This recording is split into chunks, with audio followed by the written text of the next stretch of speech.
Well, welcome back again to the second half of segment 3, World Revolutions. In the first half, we were looking at the American Revolution that we traditionally understand to be the American Revolution of the 18th century, with the end of British rule and the establishment of the American Republic.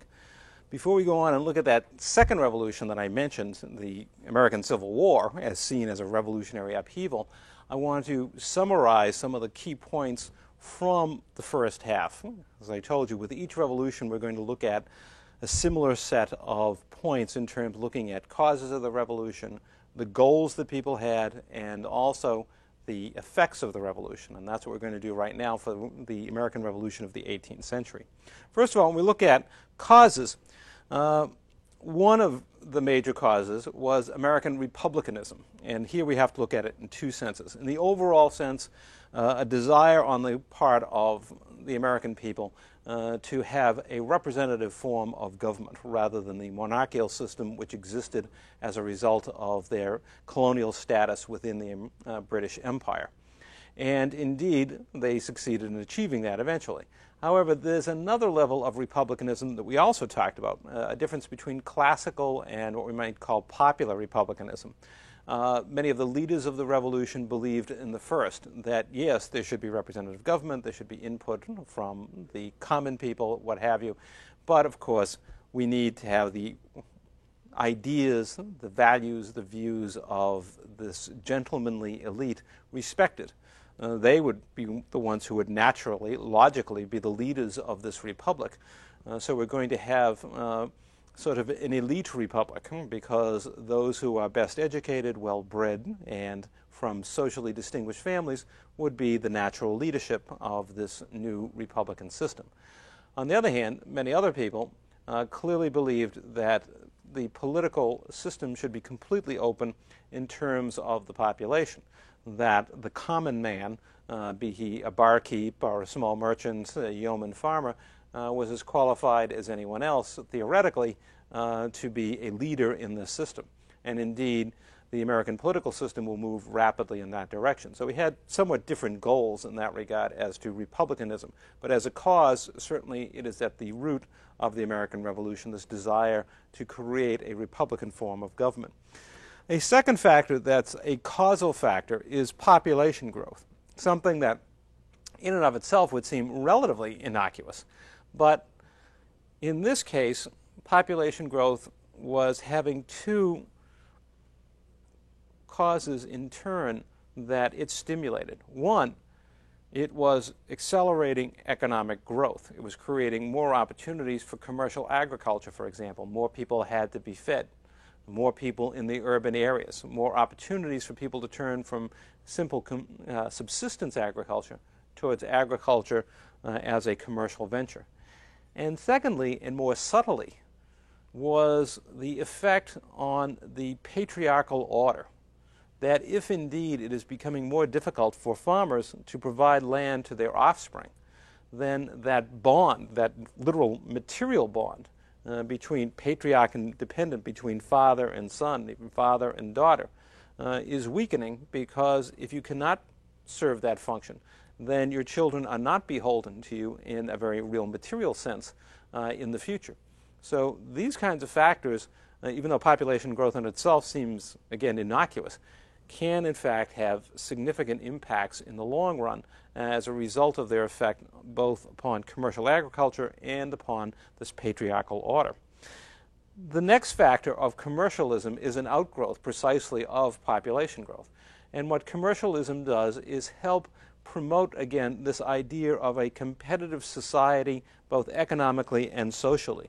If we think of a system in which a large number of small entrepreneurs, whether they're farmers, merchants, etc., are free to compete within the economic order, this has implications for the entire society, helping to press for the idea of a contractual society, where relationships are based on exchanges of services, as you will. It's really a market transaction. It also helps promote the rise of consumerism, the idea that instead of simply trying to preserve the family, one of the other purposes of my economic activity is to acquire material goods for my own benefit.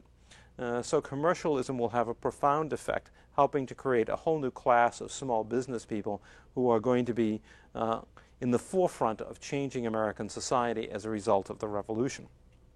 And finally, colonial crisis, meaning this, that as we saw with the success that the British enjoyed in the 7 Years' War in 1763, they set about trying to rectify the problems with their imperial system, specifically that they were overspending to maintain this empire and defend it and to defeat the French. Now they will take a series of steps designed to try to extract more wealth from the American colonies and to hopefully make them a self-paying proposition, that their own defense would be self-paying, that they would in fact be a source of wealth for the imperial system itself. And this, of course, is going to trigger off all kinds of problems with the closing of the Appalachian frontier, with the ideas of enumerated goods, the Stamp Act, all these different measures designed to extract more wealth from the colonies themselves, measures that ran contrary to the interests of the great merchants who were already trying to circumvent the existing closed commercial system with England, and with tens of thousands of people who wanted to migrate west across the Appalachians into the frontier territories. As far as goals, here we can talk about elites and commoners. It's difficult to speak of clearly distinguished classes at this time, but the kinds of people that we're talking about here, again, if you take John Hancock and the Lee family and Washington and Jefferson, these are the people at the upper end of society versus more common folk. These two groups enjoyed certain common goals in the revolution, things that they could agree the revolution needed to accomplish. Certainly the end of colonial controls. Everyone agreed that there needed to be an end to the imperial system. Certainly by the time of Lexington and Concord and Bunker Hill, Americans were agreed, for the most part, except for those who remained Tories, remained loyal to the monarchy, that there needed to be an end to the control by the British government over the North American colonies. And this, in turn, leads to a second common goal, nationalism, the creation of a nation. If you're not going to have British rule any longer, if you're no longer loyal subjects of the British crown, then exactly what are you? What is this society? And the answer is, it is a nation, that it will draw upon common experiences, common history, to shape the idea of this community of people known as a nation. So in that regard, we once again have a revolutionary coalition of elites and commoners who agree on some of the goals of the revolution. However, in other regards, these two groups are not entirely aiming towards common accomplishments. The elite in particular have in mind this idea of classical republicanism, of a gentlemanly republic, one which is dominated by their kind, by the well-to-do, the well-educated. On the other hand, commoners are much more interested in the idea of a popular or democratic republicanism, in which everyone, at least all males, all white males in the society, would have an equal opportunity to participate in the political order. And this trend will continue in the years after the revolution, as American politics indeed takes on the profile of popular republicanism. People like Andrew Jackson, again, being among those who typify this process, people who are not really, as much as they may be successful in one type of business enterprise or another, are not really from any type of the elite, and yet see themselves as fully entitled to be political leaders in this republic. And certainly among commoners, the revolution has as a goal the idea of opening up the economic order to commercial enterprise and to consumerism. This is not to say that the elites did not share such aspirations, but for the elites, of course, much of that had already been accomplished. They had their estates. They certainly had wealth with which they could consume material goods and essentially feather their nests with such goods. But now, more and more among the common people, there is a desire to open up this economic process, and we see this indeed happening in the years after the revolution as the state takes on measures to create a national economy, a national market, with improvements in transportation, the postage system, and also, of course, eventually the creation of banks, not a government function, but the creation of banks is another step in the direction of creating an economy which is more a market economy, more a capitalist economy, and one that is more open to enterprise in general throughout society. If we summarize the revolution's effects, we can do that with the following terms: nationalism, creation of a nation state; republicanism, the creation of a representative form of government, not direct democracy where everybody goes and, as in a plebiscite and votes on each issue, but representative democracy; equality, at least for a substantial portion of the population, but not even a majority. There were to be equal rights. There is the perception that, well, we may not all have the same talents, but we are born with the same rights. Individualism, the importance of the individual, as we talked about earlier. This will become an increasing stress in American society. One of the factors that distinguishes it, even from other Western societies in the end, is this almost obsession with the individual and the rights of the individual and the importance of the individual in his or her activities, the need to protect the individual, the need to nurture the individual. And finally, capitalism, certainly not unknown in the North American colonies prior to the Revolution, but now a new opportunity to expand a market economy throughout North America. And the other North American colonies now became the United States of America.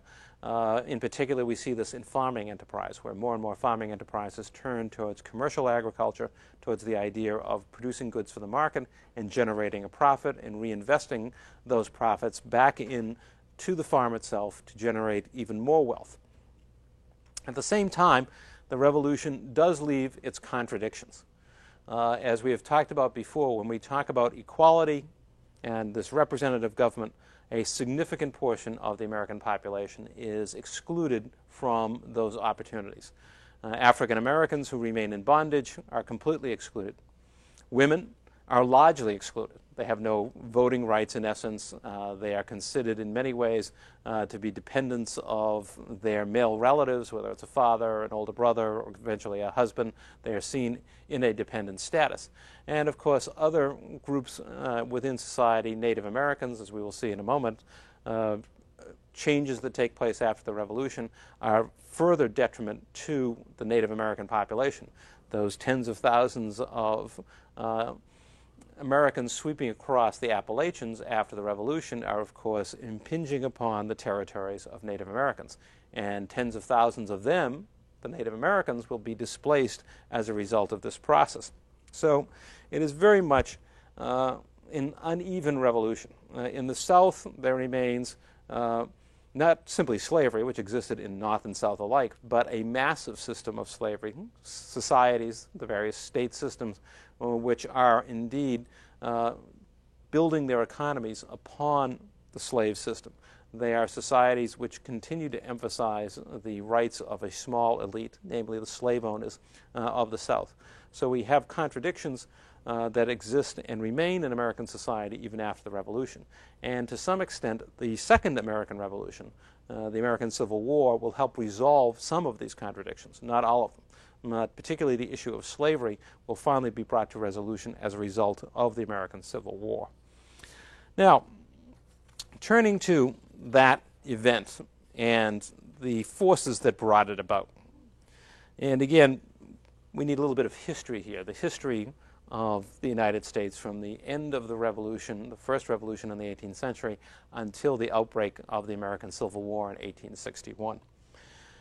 In some ways, we might term America after the Revolution the Merchant Republic, in this sense that as much as the economy was being opened up to all types of activities, certainly the group that was prospering to the greatest degree in the years immediately after the Revolution, and particularly the very early years of the 19th century, were the merchants in the large urban centers like Boston, New York, Philadelphia. These were the people that had been involved in the international economy, but on a highly restricted basis during British rule. because, of course, it was a system which required them to trade primarily with Britain and its own colonial possessions. Now, of course, as citizens of an independent nation, they could do as they wished within the international economy, and there were certainly growing opportunities.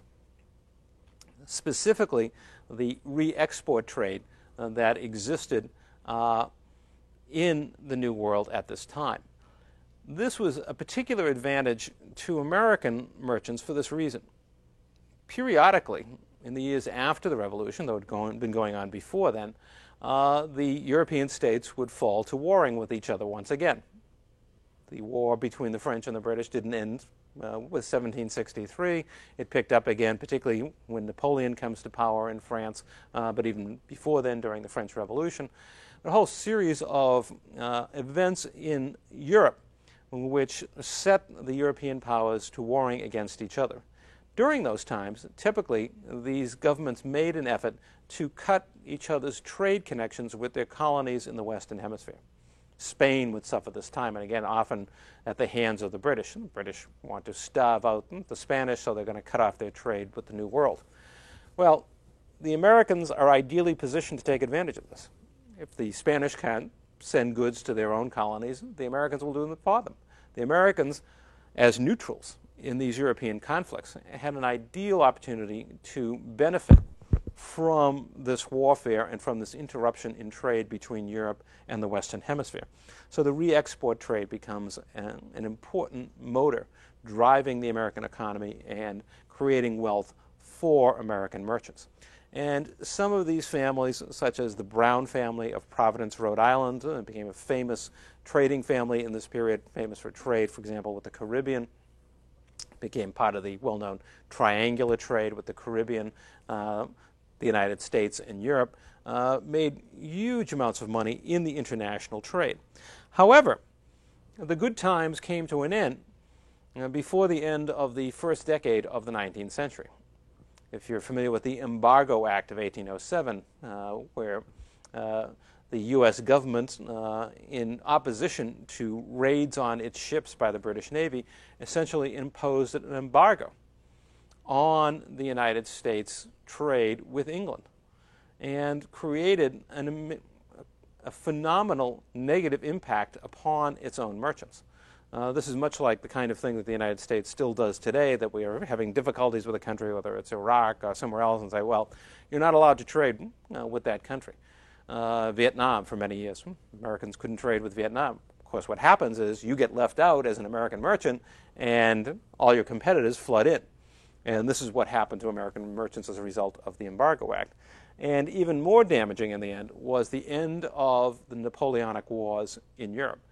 Once Napoleon was defeated, that brought a period of peace internationally in Europe that meant these opportunities created when the European powers went to war and the Americans could take over the trade for them with their colonies in the New World, particularly in the Caribbean and in South America, that was coming to an end.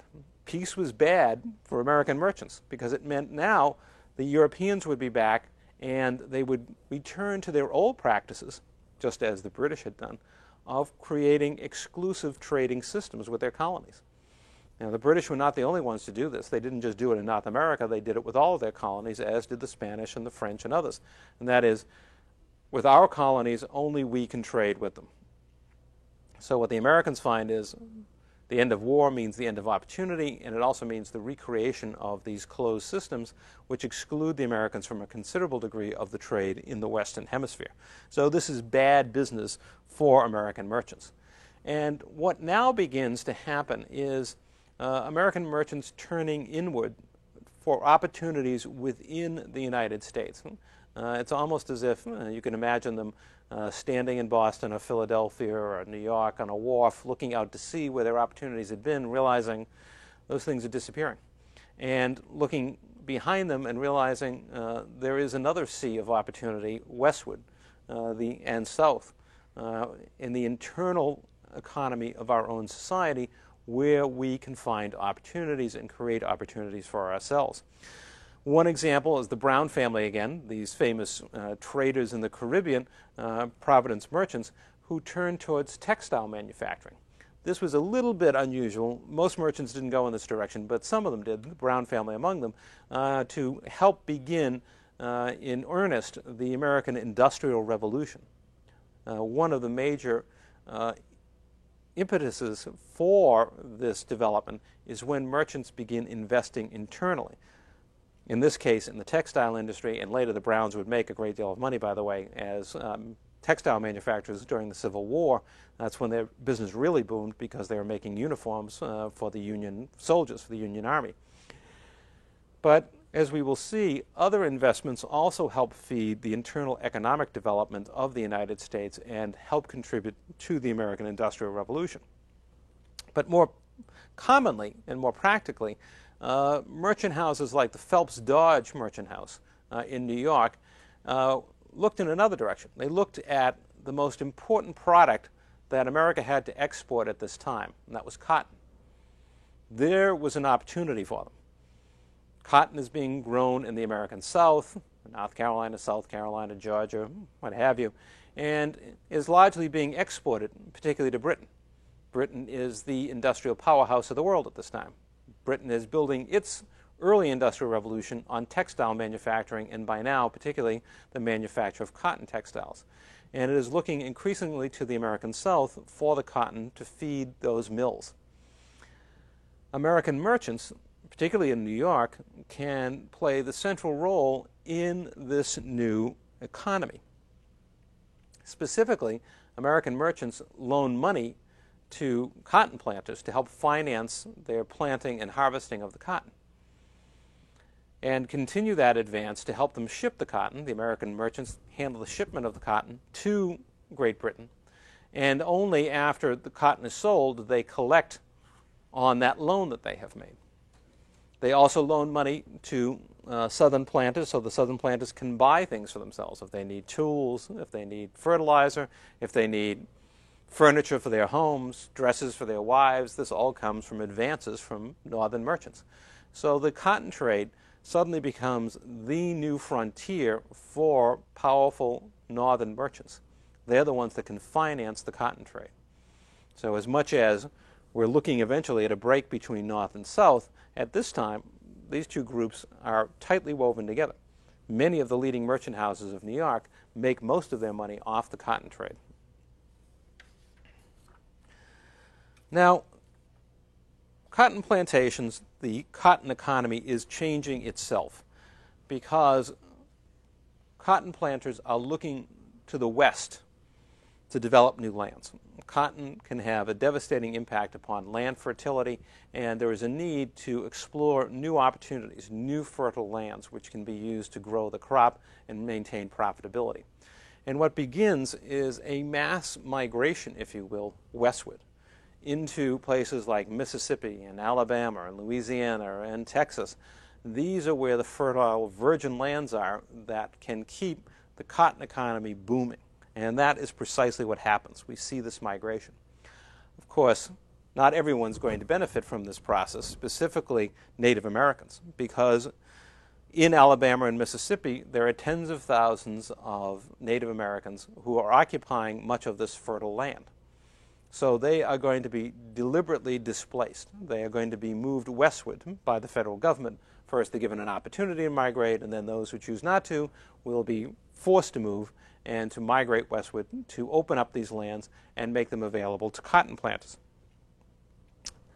Now, I'd say, well, this is all just, a function of the cotton planters themselves. But in fact, New York merchants, again, northern merchants in general, are playing a major role in this because they want the land as well to exploit in their own way.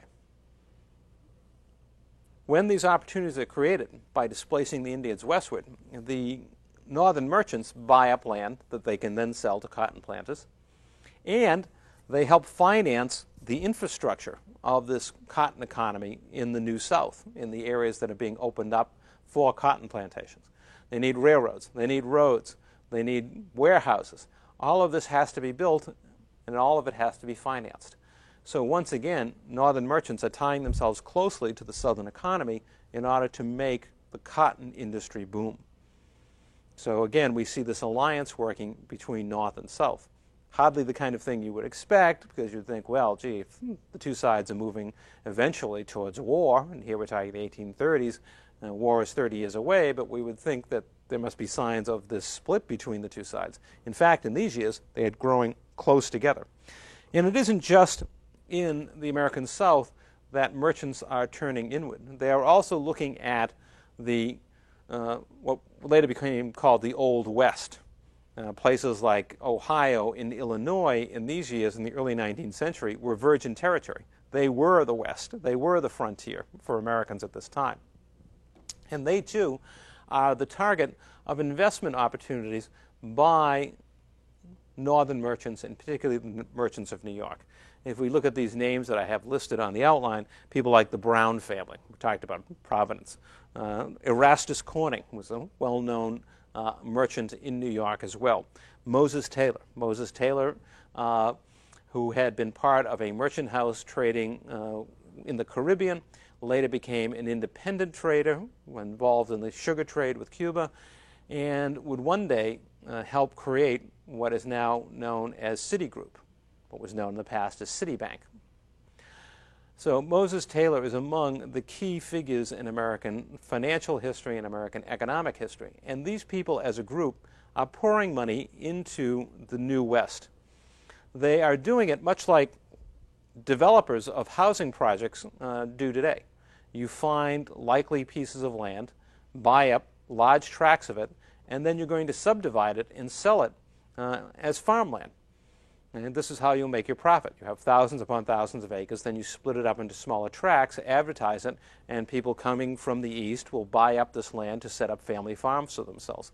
So much the way developers do it when they build a housing development, so too this is the way much of farming is being developed in the West at this time. When we look at this, we see, for example, that federal public lands between 1835 and 1837, 38 million acres were sold. 29 million of those, most of it, 29 out of 38 million acres, going to land speculators. Now, what does that mean? That means people like Corning and Moses Taylor and the others, the Browns, the speculation was you buy the land, carve it up, and sell it for a higher price than you bought it for. Now, this involves not just buying the land, because as that housing developer, let us say in 21st century Houston, if he buys the land and builds houses on it, but there's no electricity, no water, no roads, there's no buyers. So too, these plots of land aren't going to sell if you drag somebody out into the middle of Ohio, let's say, and he looks around and there's nothing there except a piece of land. Well, how am I going to get my crops out of here? Where's the water? Where's a railroad to ship my crops?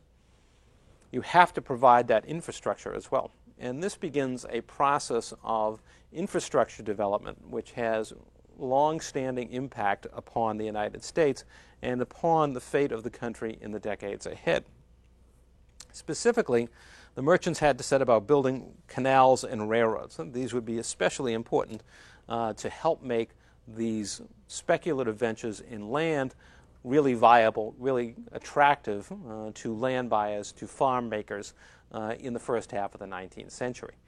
Now, to get that done, private investors know that they cannot finance it on their own. It will not be sufficient to draw upon their own capital resources. It's too large an undertaking for them. So what you need is the help of local governments, state governments, the federal government. And to make that work, you need some friends in government. And by Jove, they had some friends in government, particularly senators in the U.S. Senate like Stephen Douglas and Daniel Webster. These individuals were receptive to the pleas of the land speculators that they help finance these infrastructure developments.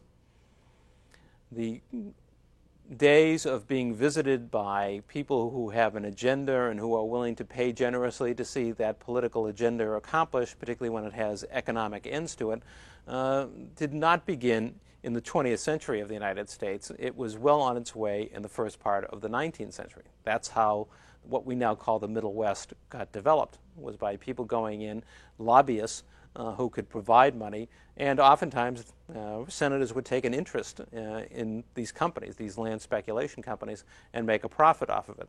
So this is how the process began of developing those lands.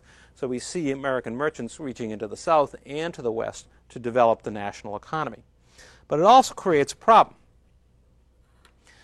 As this develops,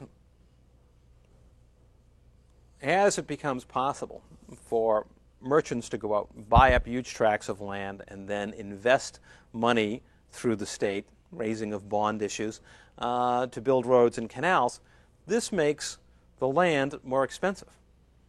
Again, it's just like that house. If you want to go out and buy a piece of land in West Texas with no water, no electricity, sure, you'll get it very cheaply. Price per acre will be very low. There's nothing there. You're going to have to provide all the water, electricity, and sewage and the rest of it. If you get the land already has those facilities on it, you're going to pay a lot more. And this is what was happening with land in the American West at this time. The cost of farm making was going up, in part because to make it work, somebody had to pay in the end for those railroads, those canals, and for dividing up the land, etc., and the profits for the land speculators. Well, the individual farmer was going to have to pay more for his land to get all of these things. Beyond that, farming by this time was becoming more and more that commercial venture we talked about earlier. And it's becoming a venture which more and more relies upon machinery and fertilizer. And this is the great age with the invention of machines, reaping machines, and new kinds of rakes to gather up grain, etc. You have to invest money to make a farm work. You don't just set a piece of land aside, build a log cabin, and go out with, a pitchfork and a hoe to make your fortune. Now you need machinery, you need fertilizer, and you need to pay a high price, take out a mortgage to buy that land. So the price of farm making is reaching about $2,000 for the typical farmer who wants to start. He's going to need that much in working capital to get his farm and get it started. The typical farm worker who wants to become the typical farm owner is only making $50 a year. That's total. That's gross. Okay, that's before you pay for food, for lodging, for clothing, etc. The chances that on a $50 a year salary, you're going to be able to save enough money to buy a $2,000 worth of farm are just about zero. You're not going to live that long to be able to save it. If you can save $5 a year, that's 10% of your income, you'll be lucky. It'll take you a long time to get to $2,000 that way. So this is becoming an issue in the United States, is access to the land. And not just access, because there's plenty of land out there, but access that is affordable for people. And increasingly, we find small farmers wanting the federal government to provide not just cheap land, but land that doesn't cost anything at all. They want the federal government to pour millions upon millions of new acres onto the market, so the price of land will be low, so they can afford it, so they can expand their farms, or if they're new to it, so that they can finally have a farm of their own. The three groups we've just talked about, southern planters, northern merchants, and small farmers,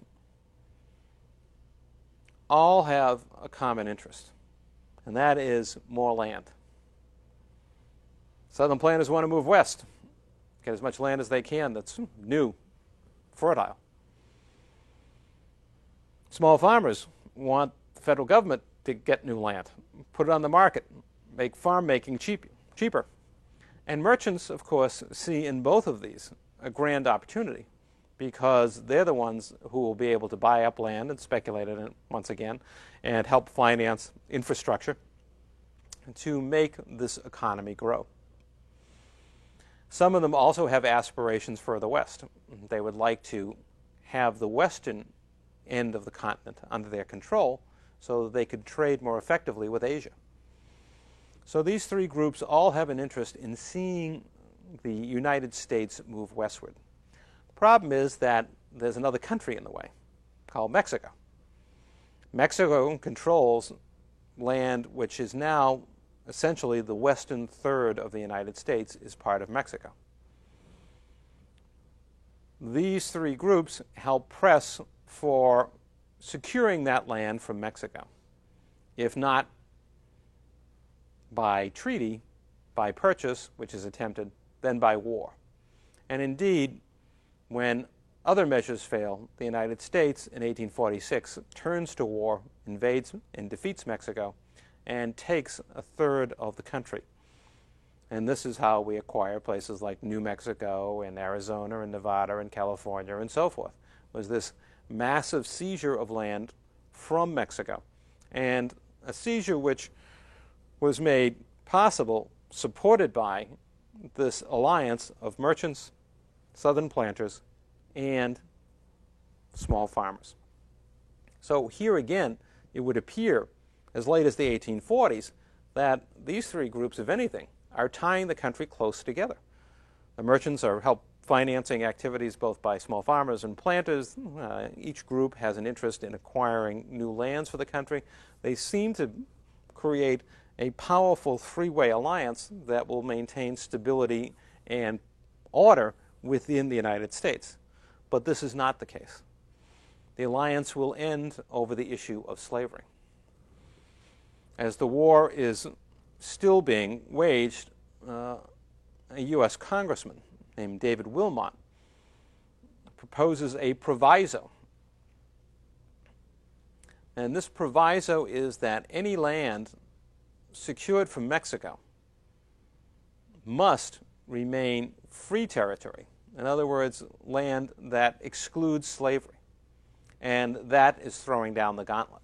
Now you're driving a wedge in this alliance. These three groups, particularly small farmers and small planters, who had a common interest in acquiring this land, now are divided over how is that land to be used. Is the land to be turned towards slave plantations producing cotton, or is it to be land to be worked by free farmers? This becomes the great divisive issue. Now, after the war with Mexico, and indeed the decision largely goes against the slave owners, the land will, as we will see, wind up mostly in the hands of free farmers. The concern of southern planters is that if this process continues, if more states are added to the United States that are free territories initially, then they will lose control of the United States Senate. Each state has 2 senators. The more free states that are added, the more senators from free states are added to the Senate. And the South will lose its control of the Senate and therefore its ability to protect its position within the United States. Now again, for most people in this country, in the years prior to the Civil War, there is not a desire to throw themselves into a fratricidal war. There is a desire to look for compromise. And indeed, members of Congress work out a compromise in 1850. Essentially what it says is that, well, some of that territory that we got from Mexico, specifically California, the largest piece and the most valuable piece at the time, that's going to be a free territory. Of course, will become a free state. Now, as far as Utah and New Mexico, they're going to become territories, but whether they're free or slave will be determined by their local legislatures. Okay, so the federal government is not going to try to decide that in advance for the populations of these 2 territories. Now, none of that is particularly favorable to slavery. But, on the other hand, the compromise also provides for new fugitive slave laws, which give the federal government and courts not only the responsibility, but the necessity of tracking down fugitive slaves. So hopefully, as a sop to slave-owning interests in the South, the federal government will now enforce the system of slavery, in the South at least, by trying to prevent, wherever possible, the escape of slaves into free territories. So some type of compromise to try to hold the nation together, despite the growing conflict over the issue of slavery. However, in Kansas, the efforts at long-term compromise get a serious blow as Kansas devolves into an ugly guerrilla war between those who want slavery versus those who want a free territory and a free state. this is a warning to the nation as a whole that indeed these efforts at compromise over the long run are not going to be successful. It isn't going to be possible to hold these two sides together. And why that is the case, we're going to see in just a couple of minutes. Eventually, the failure to maintain this compromise leads to the election of Abraham Lincoln and the outbreak of the American Civil War between 1861 and 1865. Of course, as we all know, it was the most devastating war for America that it's ever experienced. More Americans were killed in that war than in any other war the United States has been involved in. That's because they were killing each other, of course. And it had devastating impact upon the American South, destroying much of its economy at the time. It had an equally devastating impact upon the nation as a whole, threatening to divide it forevermore between North and South.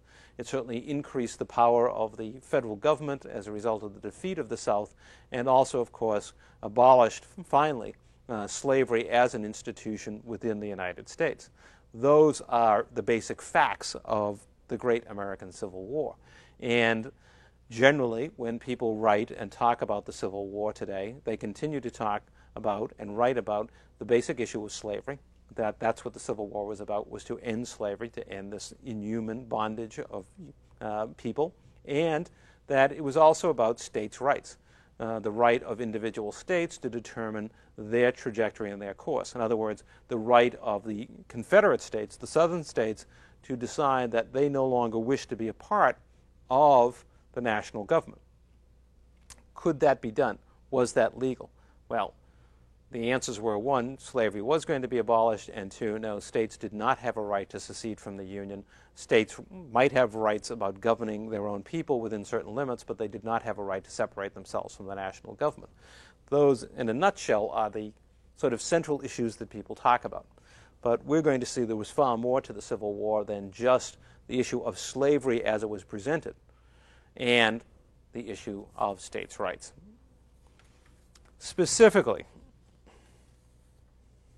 is slavery the key issue? I would say yes, it is the key issue, but not in quite the way that it is often presented, that people in the North, the abolitionists and others, wanted to end slavery because of its inhumanity.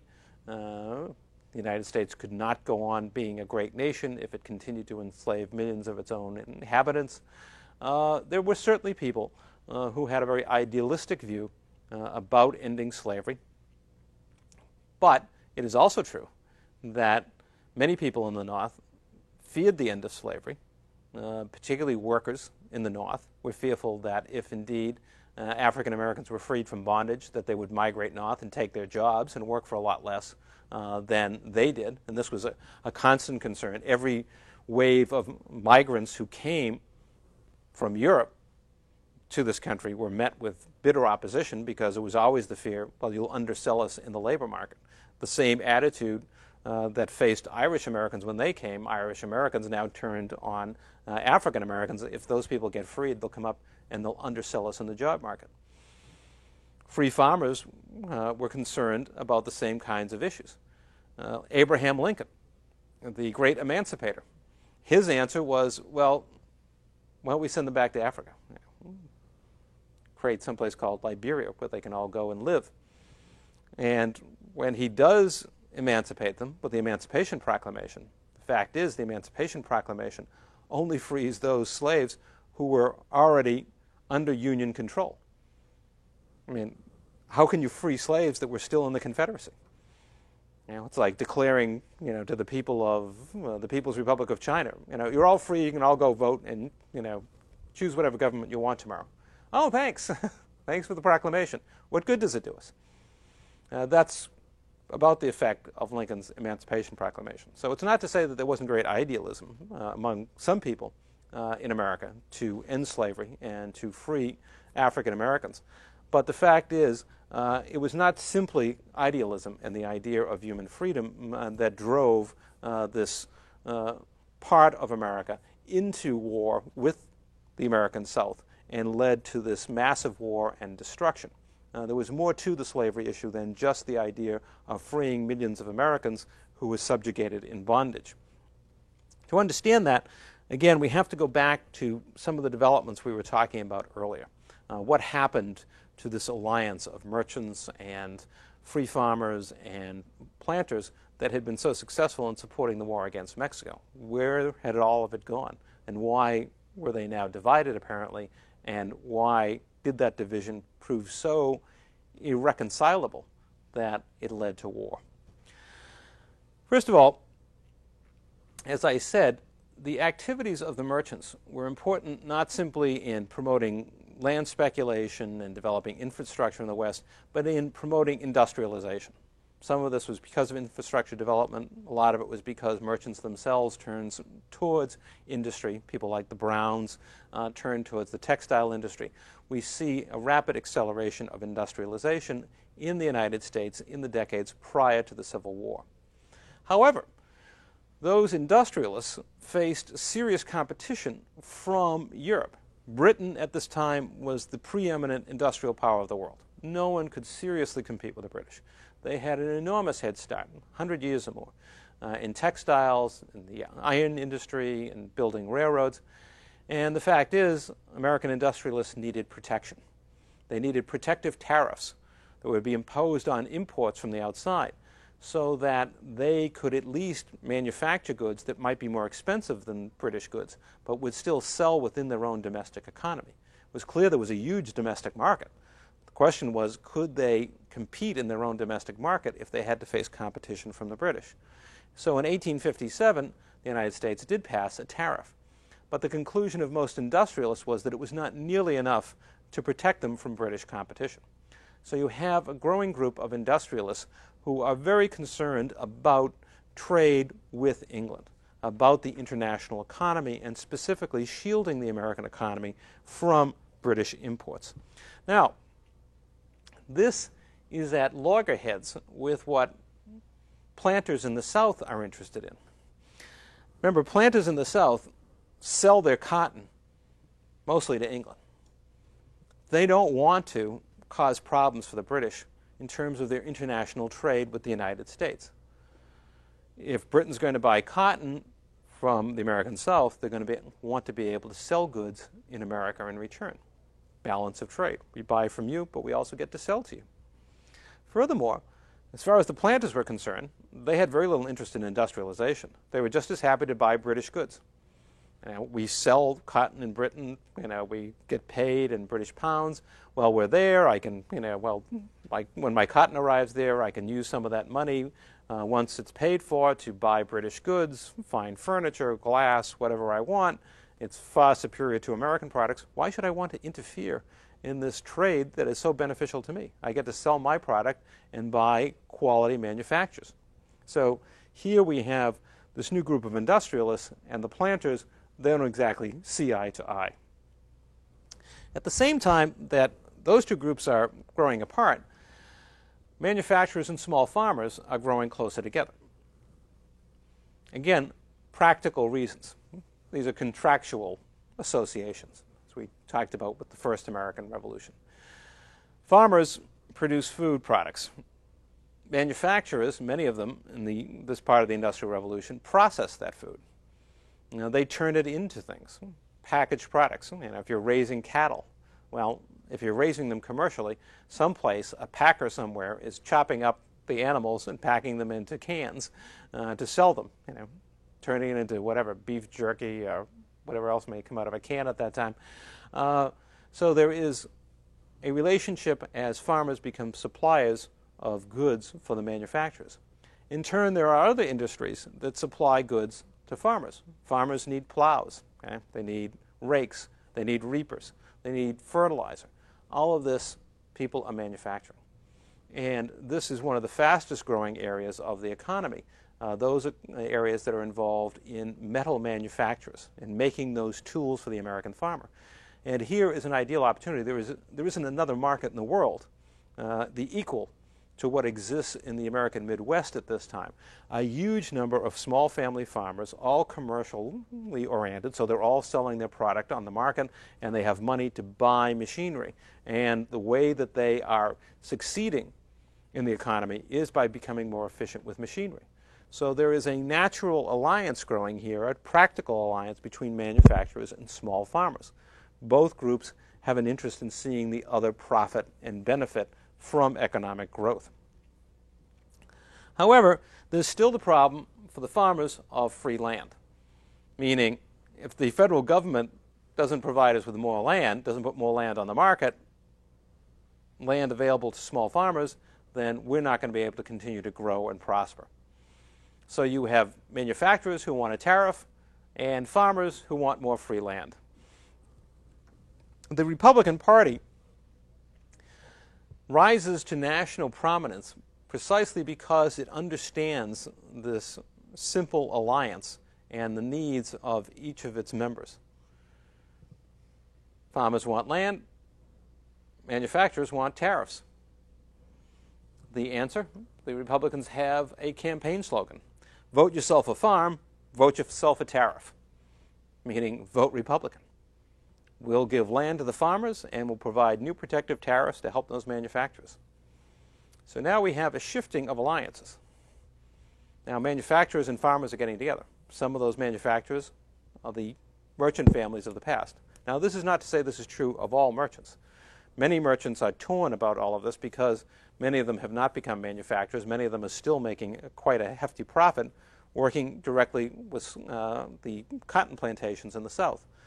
But the fact is there is a growing alliance between these two powerful groups in the North, the farmers and the manufacturers, and their interests collide economically with those of the planters. Most obviously at the moment, from what we've said, is the contradiction between the manufacturers who want a protective tariff and the cotton planters who don't want to interfere with their international trade with the British by setting up protective barriers. So we have contradictions growing in the American nation in the first half of the 19th century. This is not necessarily one nation under God. It may be under God, but it's not necessarily one nation anymore. There are serious conflicts between segments of this society. One of the conflicts that has become apparent and became apparent in the aftermath of the war against Mexico was the issue of free farmland versus land that would be devoted to slave plantations. The question is, which direction is the U.S. government going to follow primarily? Is it going to say, look, as we put land on the market, it is going to go largely to slave plantations, or is it going to go primarily to free farmers? Are we going to break this land up and make it available to small farmers, 160 acres or whatever, or is it going to be sold in huge lots for the creation of slave plantations? The other issue that's at stake here is this question of the international economy. Are manufacturers going to get their way? Are we going to protect the domestic economy from imports, particularly from Britain? Or are we going to favor the southern planters and keep essentially an open trade system so that they can easily sell their cotton to Britain and in return buy manufacturers from the British? So we've got fundamentally different viewpoints here and interests that are not readily reconcilable. And they keep coming back to slavery. Not slavery in the ideal, in the sense that, yes, we're opposed to slavery because it is inhuman. But look at, if slave plantations grow, that means small farmers will lose out. If the southern planters get their way in Congress, we won't get the protection we need for our industries. This is how slavery becomes so important, even for millions of people who have less than positive views of African Americans at this time, who see them as a threat to their wages, whatnot. The fact is, the slave plantation is in direct contradiction with the interests of small farmers and manufacturers. The ultimate question here was, who's going to rule? Who is going to decide these issues? Will it be the farmer manufacturer alliance of the North or the Southern planters in the South? If the Southerners can keep control of the federal government, clearly they will make decisions in regard to tariffs and acquisitions of land that will favor cotton plantations and favor the institution of slavery. If the free farmer manufacturer alliance wins the day, clearly we will go in a different direction. We will follow a set of decisions that will favor the manufacturers alliance and the free farmers. There is no ultimate contradiction between these two, in the sense that you cannot say, well, slavery was doomed to die. If this were, if Karl Marx were, doing this interpretation, that's exactly what he would say. If we go back to our earlier discussion of theory, Marx would say, well, look, this is exactly what I was talking about. Here you have one mode of production, which is slavery. Over here you have another mode of production, which is really a form of capitalism, these small family farms that are commercial operations. And, of course, the industrialists who are running capitalist enterprises in their factories. And the two are incompatible. One must displace the other. But the truth is, at this time, one is not dominant and facing displacement by the other. This is not a slave society. Not all of America is a slave society. Yes, there is slavery throughout the country, but it is only a dominant economic mode of production in the American South. So, too, free farming is not prevalent everywhere, is not dominant everywhere. It's not dominant in the American South. Neither is the capitalist industrial economy. So, unlike what Marx believed, we have one mode of production that is clearly dominant and can no longer cope with changes in technology being overthrown by another mode of production. Here you have two competing modes of production, and it's really a question of which way are you going to go. You cannot favor both at the same time. You cannot have an economy which largely depends upon agricultural exports as its primary driving force and, at the same time, build a powerful industrial economy and, with it, have a strong base of free farmers. It just won't work, particularly industrialization versus export agriculture. Something has to give. Either export agriculture dominates and you buy your manufacturers from outside, or the manufacturing economy dominates and the export agriculturalists suffer. They will get less of the world economy. They will pay a higher price for their inputs because they're going to have to buy domestic manufacturers. This is the real issue. Not that there was some fundamental, inevitable contradiction between these two modes, but rather that politically a decision had to be made that the federal government was going to support one of these systems over the other. This is what the Civil War really came down to, beyond the idealistic issue of slavery and whether to free millions of African Americans. Yes, it's important.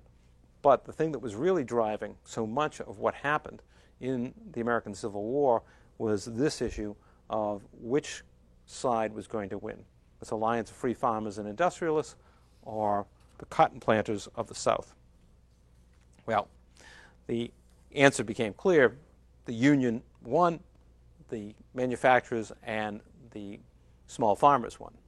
And you might say, well, so what's the proof that this was really, what was behind the Civil War and what makes it revolutionary?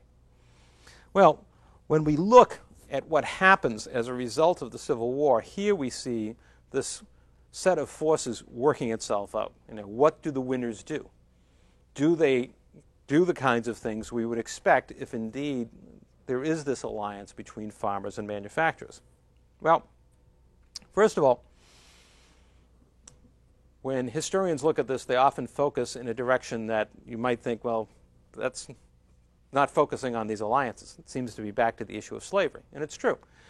Immediately after the war, in the era of Reconstruction, Congress, for a time, was dominated by what were known as the Republican radicals, or at least they were very influential, if not dominated. The Republican Party is dominant. People like Thaddeus Stevens, congressman from Pennsylvania. These people, the radicals, wanted the most sweeping set of changes to take place. They wanted the American South to be thoroughly punished, and they wanted radical change. one of their mottos, their goals, was 40 acres and a mule. The radical Republicans fully understood that if you're going to free the slaves in the South, to simply say, well, now you're free, doesn't do anything for them. They've mostly been denied education. It was illegal to educate people in slavery, although some of them did acquire education. They have no resources, no horses, no plows, no land. So what are they to do? If you don't free them economically as well as legally, they'll wind up in a condition not much better than what they had before. So the idea is that each of them would be given land and a mule to work that land. And of course, where would this land come from? By breaking up the great cotton plantations and turning much of the land over to the freed African Americans to work as their own, as small family farms. This in many ways was saying, look, that alliance of free farmers and industrialists, it's not just going to continue. It's going to spread because we're going to create a whole class of small farmers in the American South out of the African American population that's just been freed. So the radical Republicans were really the sort of revolutionary vanguard of this change. This is what they wanted. They wanted to go far beyond just saying, okay, the South is defeated. They wanted to radically restructure the American South so, like the American Midwest, it would become a society of small farmers. Again, small commercial farmers buying industrial products, producing products for the market. What, in the end, the Republicans got, the radicals got, was something far less. They got the 13th Amendment, which essentially confirms the freedom of African Americans, ends slavery. And then the 14th Amendment, which sort of gives them the right to vote. I say sort of because, of course, much of this was reversible, and interestingly enough, the way the 14th Amendment was written would actually have far more impact in the American South, because if you didn't allow people to vote, then you lost congressional representation, depending upon how many people were denied the vote. Well, since most African Americans are in the South has the most to lose out of this. But to make a long story short, the amendments essentially, yes, free African Americans and give them the right to vote. But as far as 40 acres and a mule, forget it.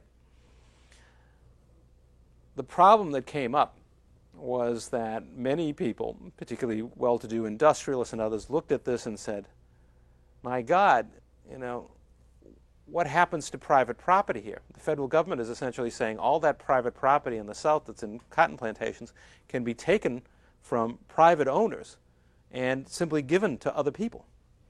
The basic construct of our society, the sanctity of private property. And remember, this is one of the things that was central to the English Civil War.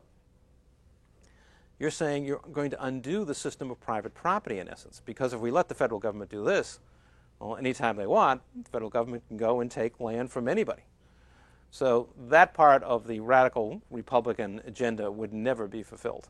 Instead, what would happen to African Americans in the South is that most of them would wind up as tenant farmers and sharecroppers, living on the plantations where they had been slaves or others just like them, and working to produce crops on land owned by the plantation owner and then having to give a share of the crop to the owner, or serving as a tenant where they paid rents, finding themselves not unfree in the sense that legally, no, they were no longer slaves, but in a very real sense, they had no resources and they remained impoverished down through the decades.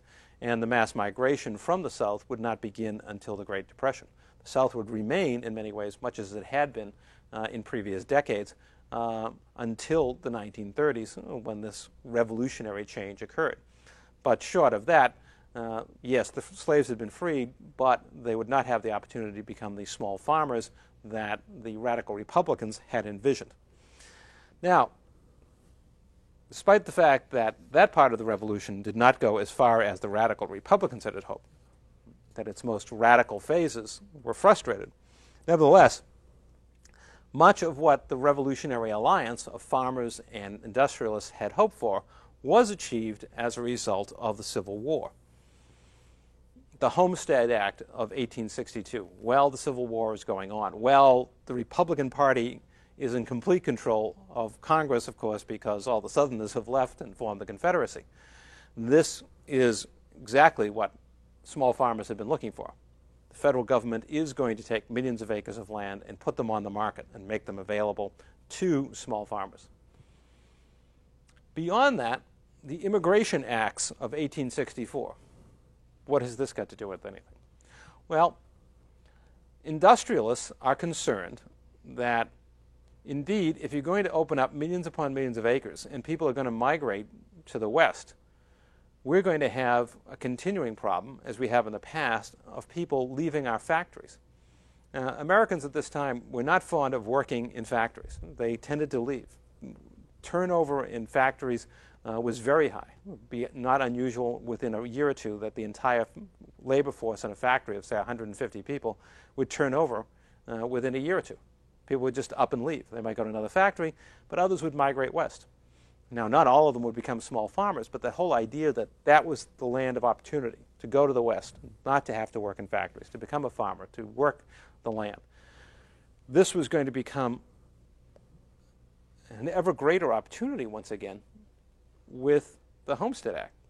So the idea of the Immigration Acts of 1864 was to compensate by allowing more and more people to migrate from Europe to North America, to the United States, with the idea that they would become the industrial workforce of the second half of the 19th century. And that's exactly what happened. You know, millions of people pouring in, Ellis Island and elsewhere. Give us your poor, you're tired, and you're hungry, as long as they want to work in a factory. Not just factories, but in the ports, you know, in the urban areas. This meant that industrialists, as much as they needed a protective tariff, also needed cheap labor, and they would get cheap labor through the Immigration Acts of 1864. And of course, they would also get the tariffs that they wanted. And here I've just listed, you know, a series of them that were passed during, but mostly after, the Civil War itself. The Morrill Tariff of 1861, and then the tariffs of 1883, 1890, 1894, 1897. You don't have to remember all the dates, basically. There was a bunch of them in the 1880s and 1890s, doing just what the industrialists wanted, to build a protective wall so that their factories could produce goods that might be of lower quality than the British, might be more expensive, but in the end, because of the tariff, British goods would be kept out of that market and they would be allowed to expand their economy. So indeed, when we look at these factors, we do see the triumph of both the small farmers and the industrialists. And finally, a national banking system. The creation of a network of banks, and eventually, at the turn of the century, the Federal Reserve System, so that you have a credit system which can function on a national level, which can deal with periodic crises within the system, scarcities of capital, etc. Because if you're going to have a national economy, you have to have a national credit system. People have to know that if they go from one part of the country to the other, that credit will essentially be available at the same level and at roughly the same prices. In other words, you build a factory in, let's say, Massachusetts or New York. Now you want to expand and you want to build a factory in Ohio, Illinois. Well, how much does credit cost there? Does it cost 20% more than it costs here? Then, you know, I don't know if I could do it. A system where there is relative uniformity. Prices may vary somewhat, but there is a good deal of uniformity and there is availability of credit throughout the system. This, again, was a boon to both industrialists and to farmers, but particularly to industrialists, that they would have a national banking, a national financial system. So in these actions, with the Immigration Acts, with the Homestead Act, with the tariffs, with the creation of a national banking system, all actions by the federal government, here we see the triumph of this alliance of farmers and industrialists. Here we see the creation of the modern capitalist economy in the United States. This is what made it possible. Here we see the triumph of these groups. And what do they have, you know, what are they trying to create? They're trying to create an industrial society with a vast internal market represented by small farmers, who are both a market for business products and eventually for consumer goods as well. This is where the modern American economy really began. This is where the structures were put in place to make that possible. So the United States could be a modern industrial power, and a modern industrial power that could build itself largely on its own domestic economy. By the beginning of the 20th century, just no more than 50 years after the end of the Civil War, the United States had become the most important industrial power in the world. And it was thanks largely to this alliance and to what was accomplished as a result of the Civil War. Now,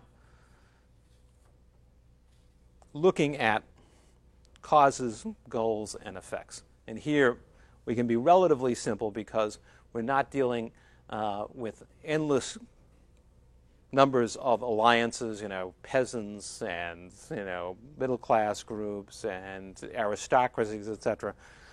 The alliances are fairly limited in terms of which groups coalesce and what are their goals. First of all, causes.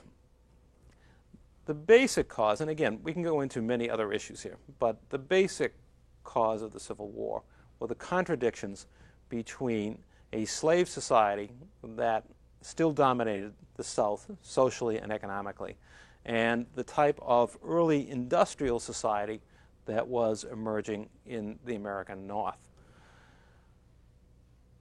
In particular, what was particularly distinctive, and keep this in mind when we talk about later revolutions, that what was especially distinctive about the United States in this period was that it did not have a peasant society.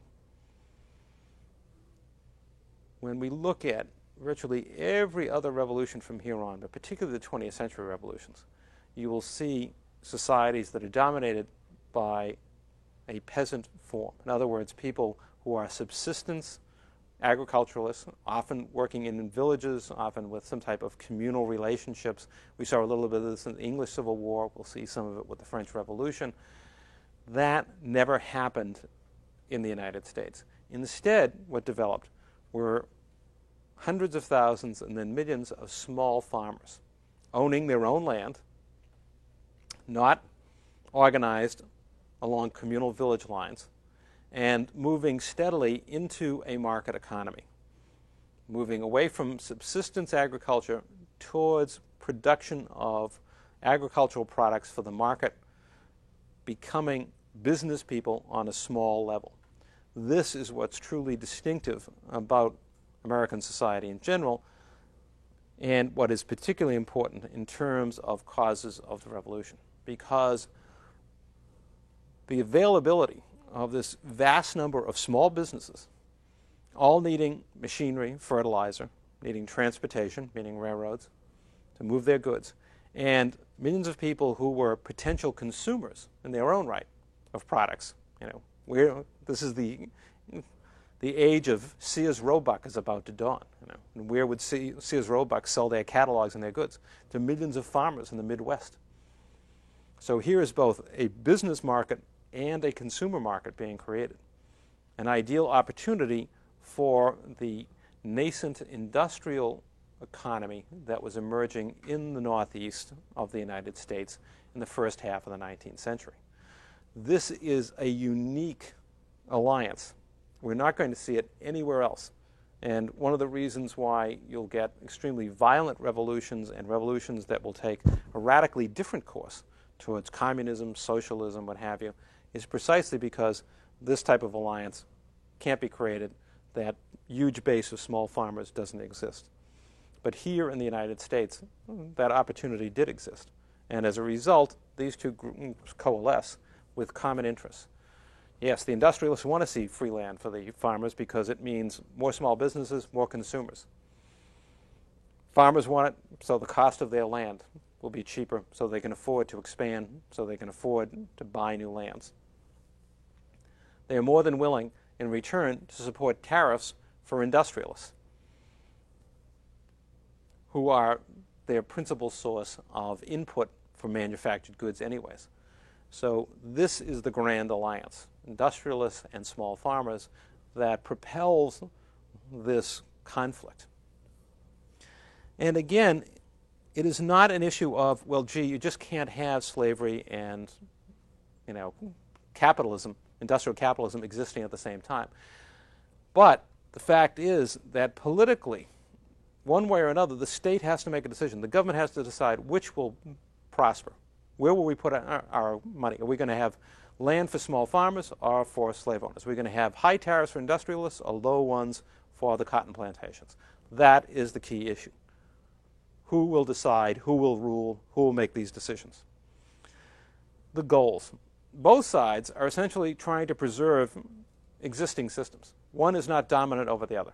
Slavery in the South, small farmers and industrialists in the North. It's not as if one dominates, one mode of production over the other. The two are competing. Each is trying to preserve its system. As far as effects, fairly simple. The North wins. The industrialists and the small farmers win.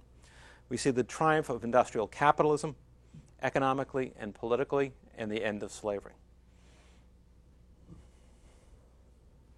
The alliance of small farmers and industrialists has triumphed.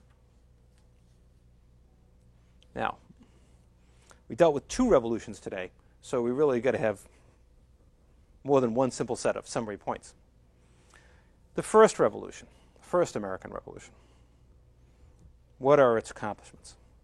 Republicanism, individualism, nationalism, and capitalism. Republican government, people identifying themselves as a nation, an emphasis on the individual, and the early efforts to create a capitalist economy. But that revolution still leaves contradictions. Southern planters, slavery, and the cotton economy. Much of the population remains unfree. What is going to be done about that and the contradictions between that economy and the economy of the North? The answer, the second American Revolution, the Civil War. Abolition and the 13th Amendment.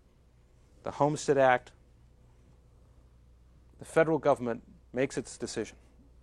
Big capital, industrial capital, small farmers, they will triumph.